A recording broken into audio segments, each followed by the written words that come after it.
This year's Eurovision was probably one of the worst Eurovisions since the history of this event. I have never felt this awkward watching a Eurovision Song Contest, and I really want to express my opinions online. I'm telling you right now, my opinions are bound to offend at least one person watching this video, but I just want to let you know, that's not my intent at all. I just hope that you can see my opinions and respect them in the same way that I can respect yours. We're all people in this world, so let's try to be nice to each other, okay? Alright. Usually when I do these kinds of videos, I tend to list 50 things wrong with a certain thing, but for the sake of padding, I do stuff my videos with a lot of trolls. In this video there are some trolls as well, but to avoid that kind of padding, I just did some trolls. But you will see them all at the start of the video. But I do have a certain degree of faith in everything that I've listed. So sit back, relax and enjoy 20 things wrong with the Eurovision Song Contest 2024.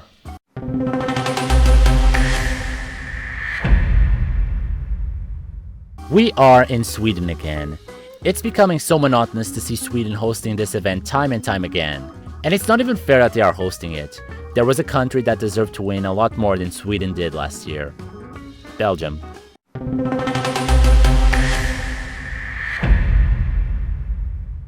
Honestly, a lot of scary crap happened this year, but none of it was scarier than that AI thing with ABBA.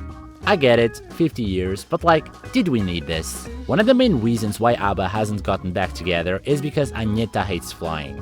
If they wanted to perform in this year's Eurovision, they would have, trust me. And it's not like they are shy about talking about ABBA in every single edition of the Eurovision that Sweden hosts. And since we come to Sweden so oftenly, we hear a lot of ABBA whenever we do. So this is what we've gotten. Nah, sorry, this was more scary than actually good.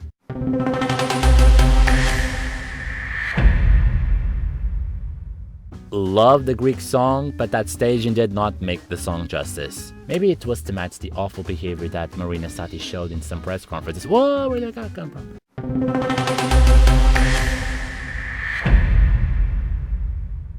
So, Cyprus, when are you gonna allow for your musical artists to actually represent you? If you don't know, the Cypriot song this year tried to represent Russia in 2022 before they were banned from taking part, and tried for Greece in 2023 but lost out because the Greek channel chose another song. Or Victor's uncle paid for it, I'm just saying. It's not to say that Liar is a bad song, but there was room to do so much better here.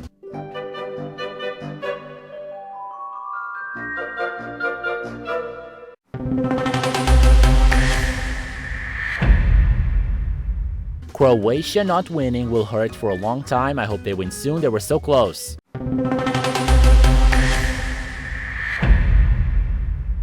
Lithuania not actually winning or not even being in the top 10 when they were the best song this year again.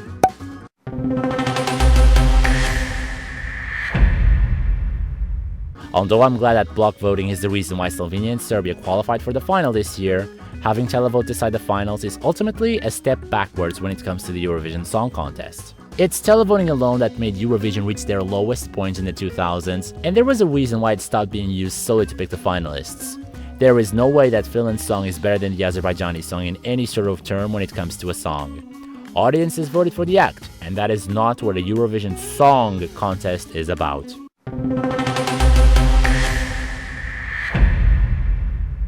But speaking of semifinals, isn't this rule of the Big Five starting to sound a bit dubious at this point? All these countries have at least once shown that they can do well in the contest if they so much put some effort in choosing their song. If we're all in this together, the rules need to be applicable to all countries in the same patterns and not just a few. I really don't blame Turkey for not wanting to come back because of this rule. It is indeed unfair.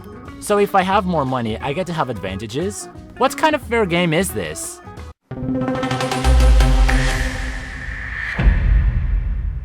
And still on the topic of the Big Five, if you are gonna go through the trouble of actually placing the Big Five voting and performing live in the semifinals, then maybe you should actually make them compete in the semifinals? Look, this rule was actually understandable, to say the least, in the 2000s, where Eastern Europe countries were all voting with each other, and the predominance of televote contributed for this as well. But in this day and age, where Italy and Germany can win, and Spain, United Kingdom, and France can also do okay in the contest, then it seems to me that the Big Five rule is absolutely pointless. If you want to keep a total of 26 countries taking part in the final, then maybe just make the top 6 of the previous year the Big Six for a year solely. That way, you can keep your number and the Big Five can actually play fair for once. Or even better, just have the host nation be the only automatic qualified and have just 21 countries in the final. I believe the voting would be even more of a nail-biter like this, and it would be fair to every country across the board.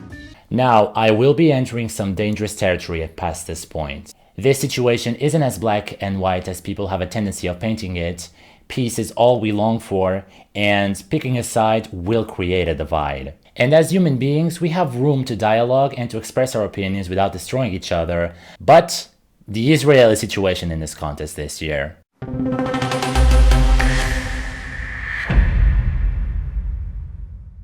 It was crazy. From the delegations to the people trying to take them down. It was absolutely crazy.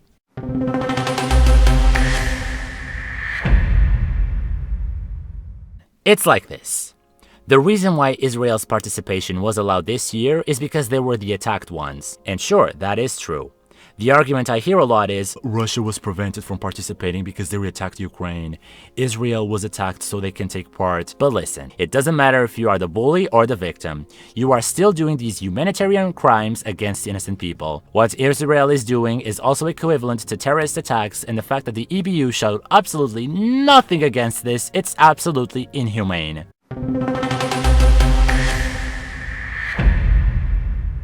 People wondering why the EBU does nothing against Israel? The answer to it stands in our faces for weeks, even months. Actually, look. Where do you think Moroccan oil originates from? No, not Morocco. From Israel. What do you think it's gonna happen to our contest if we lose a sponsor like this because the country of origin drops out? This whole situation is monetary, people.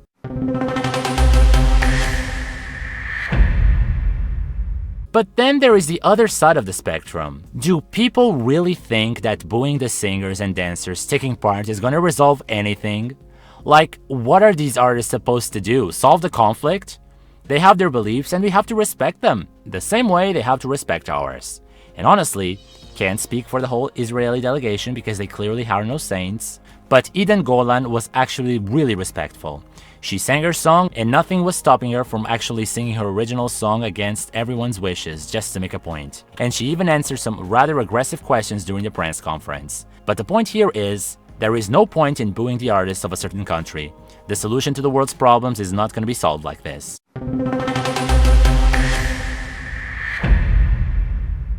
The irony of the EBU disqualifying the Netherlands when they had the most peaceful song in the contest. I'm sure that there was a lot that we didn't see from backstage. But if the EBU doesn't clarify, or better yet, refuses to clarify the information we have, makes us believe that the EBU is showing favoritism towards other countries.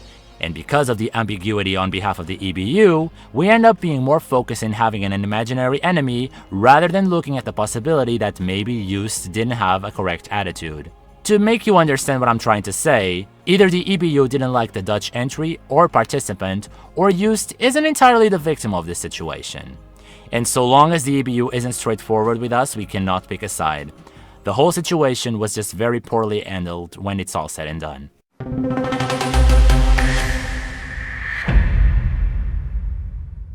And again, the hostile behaviors that the Israeli delegations have been reported to be showing was nothing short of a case of poor sportsmanship.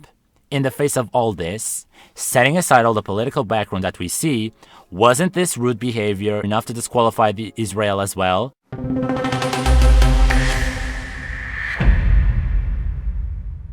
And you know, for a contest that wants to preach to not be political, apparently, the Ministry of Israel's Foreign Affairs led a campaign for people to vote for Israel. How is this not political?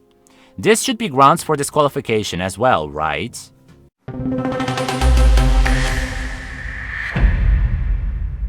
But there is also problematic behaviors I've seen with some artists this year, like for example, the artist threatening to boycott. Seriously, if you believe in that so thoroughly, then why didn't you boycott? The answer for a lot of them was losing a voice in the protest in favor of the Palestine. I'm sorry, but boycotting the contest would have stated a lot more than whatever you did here. This can easily be interpreted as both vanity and hypocrisy.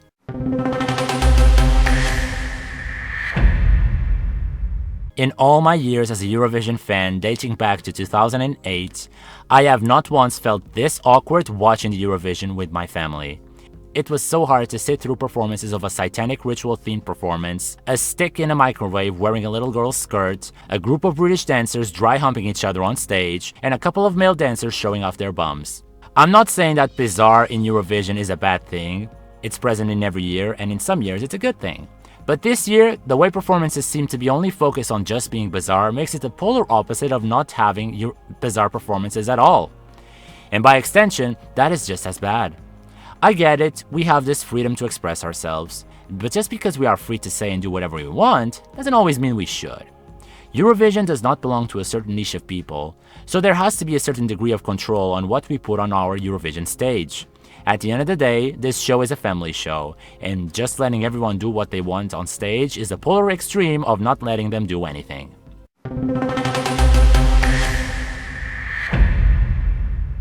And on this topic, I have a bone to pick with a specific contestant called Bambi Thug. Look, I understand what you are trying to defend, I really do. But again, we cannot choose sides because this will cause a divide. If what you stand for is a community that embraces and aims to end prejudices, and then you say that non-binaries are coming as if they are the four horsemen of the apocalypse, and that the people in this community is basically what makes Eurovision, you are literally contradicting yourself.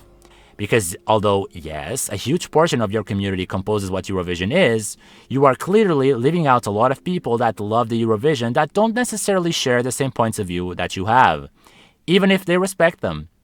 What I'm trying to say here is that the Irish representative was extremely rude overall, and I did not appreciate how they pushed their beliefs onto us, and felt attacked because not everyone was willing to follow them. Say whatever you want, but not agreeing with your views is not homophobic. And this is factual. The laws of Palestine will kill people on the LGBTQ community. So there should be some assessment on what exactly are you defending. I get it, what's happening in Palestine at the end of Israel is absolutely dreadful, and in that regard, I'm with you. But a very basic grasp on this whole situation would really help people see that what Bambi Thug did this year shows a severe lack of awareness.